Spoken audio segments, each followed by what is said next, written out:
Hey guys, welcome back to Ravenclaw Reads. I'm Courtney and I talk about books. So today I thought I'd do a quick, maybe kind of quick video comparing the Kindle versus the Kobo. I love these types of videos and I thought I would venture into it because I have both. This is not going to be a tech review. This is just like my personal experience and my thoughts on it. If you haven't checked out my e-reader collection video, I will link that. I highly suggest you check it because I do have a ton of Kindles. Whether they're Kindle Fires, Paperwhite, and I just have one Kobo. And so I'm excited to dig in and share with you my experience, and you can decide if a Kobo is a good fit for you or a Kindle is a good fit for you. Okay, so I'll first start by saying that I started reading Kindles probably like 2012, and I started with the Kindle Fire. I did not enjoy reading books on the Kindle. I was diehard, like regular physical books. And it was a slow progression for me. So originally I got it as just another tablet. My oldest at the time used it a lot, and I just used it as a tablet. As time went on, though, I started finding good books within Kindle. And most recently, since pandemic, I've really dug into the Kindle world, both as a tablet and as an e-reader device. I have both the Fires and the regular e-readers, as I mentioned. And I probably have more Fires just because they're a good price. They do go online. You can do some games. You can download apps. But the blue light on them sometimes bothers me if I'm actually doing some actual reading. So I started getting into Paperwhite about 2 years ago. And I got my first Paperwhite and really, really loved it. Even before that, I got a basic Kindle because I got a kid's Kindle and learned how to take it out of kids mode. And so I was really excited about that. And then I think I moved on to Paperwhite pretty quickly. And then after getting my Paperwhite, the 6.8 Paperwhite came out and I got that. So that is what I have that I read the most. I love my decorative stickers on them.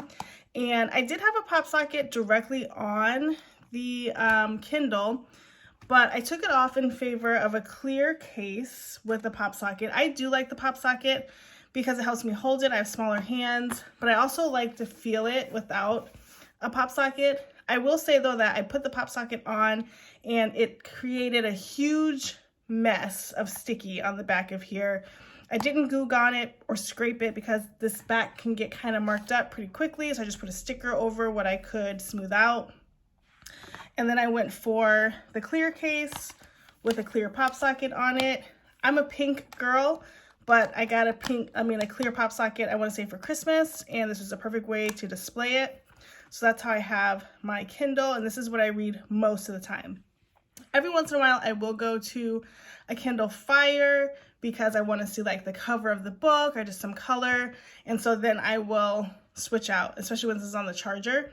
But this can be, well, I won't go into that yet. And then I have the Kobo Libra 2. This is the Kobo with the buttons. This one has a little sticker on the back too. It says, okay, but I'm bringing my books.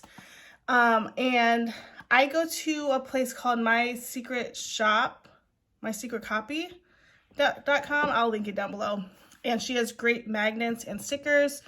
But I picked this up for Christmas this year because I had been seeing a lot about Kobos in the booktube world, and I just wanted to try it. It is a little bit cheaper than the Oasis, and it has the buttons, and so I was really excited to try it. So let's talk about what I like and what I don't like. Okay, so for me, it's pretty easy to go through the Kindle first, so I'll do that because I've been a Kindle user for so long. And ultimately, I like the Kindle better than the Kobo, and I'll tell you why in just a minute. But so I am currently reading all kinds of stuff, but I am a Kindle Unlimited subscriber. I highly recommend that. It is $10 a month, but I end up saving a whole lot of money doing Kindle Unlimited. For instance, in this month, there was about 3 books that I wanted to read for sure. And before I go purchase a book, I always check if it's on Kindle Unlimited first or if it's at the library. And all 3 of the books that I wanted to purchase and was like set in my Amazon cart, they were on Kindle Unlimited. So that saved me a ton of money.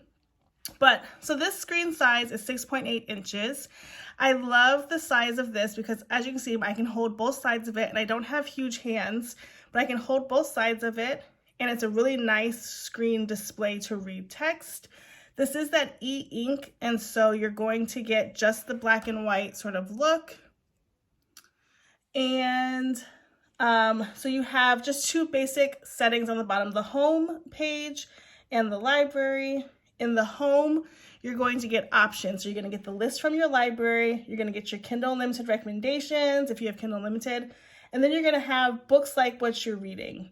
I also have a section called Hot New Releases, the Kindle Daily Deals, and whatever is based on my reading. So this is sort of like your scrolling spot. If you don't know what you want to read or what to read next, this is where you want to go. If you're already in the middle of reading something, head over to your library and all of your books will be displayed. And you do have some options on how you want to display it. So if you decide that you want to have collections all together or separated out, you can definitely do that. I usually put my collections together. So for instance, I read a lot of Baby Sisters Club books as my palette cleanser books. So if you see down here, I have 21 books in there, and all of the Baby Sisters Club books are right there. So I like that. It's getting a little hectic now because I have so many in there, but ultimately I do like it in that list format. And then let me show you kind of what the pages look like. I'm sure we all know. This book is Never Getting Back Together. It's from the library. So when you open up a new book, it tells you some information right off the bat. You can decide to connect to your Goodreads, which Goodreads and Amazon are together. I know some people have beef about that. I actually really like Goodreads, so it doesn't bother me. But I usually don't mark my books as currently reading because it just stresses me out when I go on Goodreads and I haven't finished it yet. I just like to finish the book and put it on there. So I'd mark that as off. But it tells you a little synopsis of the story up top. It gives you the typical time to read, author information if you want to follow them as well. Then you get into the book, and you can see this, the way I'm scrolling the pages, it moves pretty quickly. So it's got a great processor in here, and I didn't notice that because my old Paperwhite is the 6-inch, the version before this, and I really liked it. Nothing wrong with it at all, like literally the best, but as soon as this came out, I noticed that my other one was dragging a little bit, and this one has a lot more zip to it, which I appreciate. And so that is how you would move through the pages. Of course, this doesn't have buttons, so you're just hitting the screen. You can touch the top of the screen to figure out your highlighting or font size. And so there's a lot of customization that you can do with this, which I appreciate. I think the selling point for me for the Kindle versus the Kobo is the fact that I am so deep in the Amazon ecosystem. Like the amount of books that I have purchased on Kindle, being on Kindle Unlimited, like I'm deep in. And so it's really hard to start a new journey with a different setup because I have so many books here already.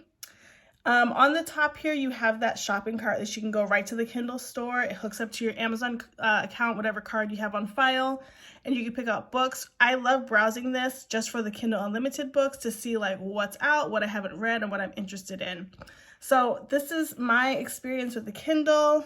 Like I said, I've had Kindles for a while, so I really enjoy the product that they have. Okay, so now for the Kobo. Again, I picked this up at Christmas time because I was highly influenced and love to see people with their Kobos on BookTube. Kobo is a Canadian brand, and that's really important to know. I live in Minnesota, the United States, and so it's relevant. It's relevant. So Rakuten makes it, and Kobo is just somewhat identical to Kindle in the sense that they have their own store where you can buy books and titles. They have some free books. So yeah, so let's just talk about the Kobo first. This is the Kobo Libra 2. It has a button on the back to power on, which is really nice. It's very plasticky and lighter than the Kindle. Okay, so this one's going to be way lighter. Oh, I should mention too, as I'm holding this up, the Kindle has ads when you put it to sleep. You can pay $20 not to have ads. To me, it doesn't matter. The only time it's been a little bit questionable is when there's like a steamy guy on the front and it's like my kid's passing me my Kindle. And that feels awkward. But other than that, I just put it face down if it's something I don't like. So that doesn't really bother me too much. The Kobo does not have ads. I did not have to pay extra for that. When it is asleep, the book that you're reading comes up, which is really nice because it's an idea of what you're reading. Or I guess it's a feature that I really liked in theory, but now that it's here, it doesn't make a difference one way or the other. So on that front, you have the 2 buttons that advance pages. And then if you can see here, I have the book that I'm reading, Secretly Yours. It tells you on top that the device is sleeping. And then on the bottom, it tells you something that Kindle doesn't. It'll say 4% read, 7 hours to go. Okay, so that's really nice. So if I turn it on, it goes right to where I left off in the book, which I'm really not enjoying this book, guys. That's why I'm barely into it. I've had it for like 3 days. So when you get into the home section, you have a lot more options on the bottom. Okay, so you have home.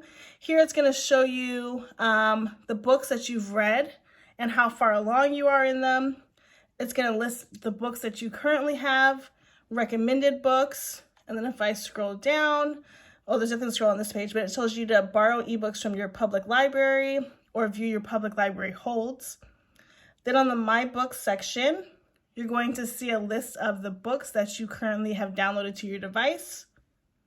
In Discover, this is like your store, so you have an opportunity to buy books from Kobo. You can buy audiobooks or you can connect to Overdrive, which I love about Kobo. And then in the More section, you have like my wish list, my articles, activities, some beta features, settings, and help.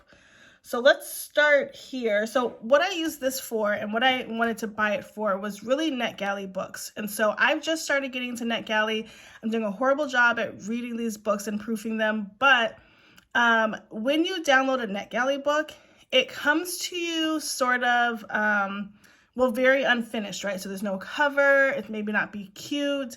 Let's see if I can pull one up maybe. But that was really throwing off my vibe on the Kindle. So I didn't like it. See, here's a good example. So you can see the +1. It just has, oh, hopefully you can see it. It just has like a title. It doesn't have a cover yet or anything like that. And so I really didn't like how that looked on my Kindle aesthetically.